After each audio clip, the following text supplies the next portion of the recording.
my feeling at the time, listening to Joe Biden, was this feels like a staccato performance. It feels brittle to me.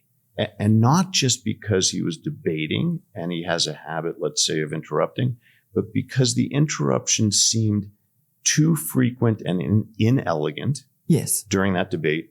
And I felt like his laughter was also arresting.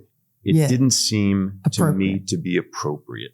And so I thought, well, what could be an explanation for that? And I went on Fox News and said, well, one explanation, I haven't interviewed this man. I'm not diagnosing him, but some folks who have that kind of behavior, when you feel that from them, have an element of dementia.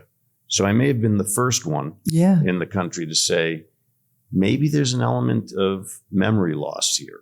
When you're dealing with family members, by the way, people do this themselves.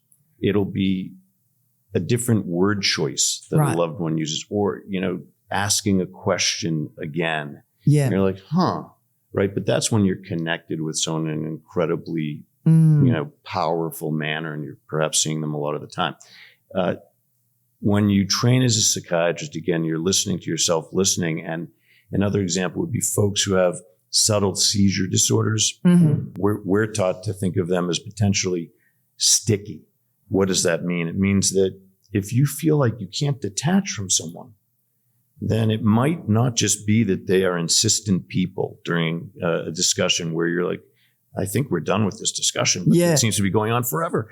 It might be that they have a subtle seizure disorder. So you learn all these things. That was my instinct. I went to Roger Ailes' office. It happened to be after that debate. We just happened to be meeting. And he said, what did you think?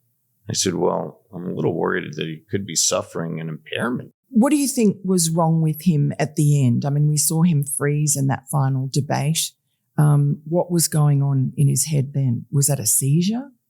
Oh, I wouldn't know, but perhaps a continuing degree of the same kind of cognitive issues. And the freezing, I think his family said he was sleep deprived. Sure, that could certainly play into it, particularly if you do have any kind of cognitive impairment. You need to have everything dialed in that case. Sleep has to be good, supplementation with the right supplements.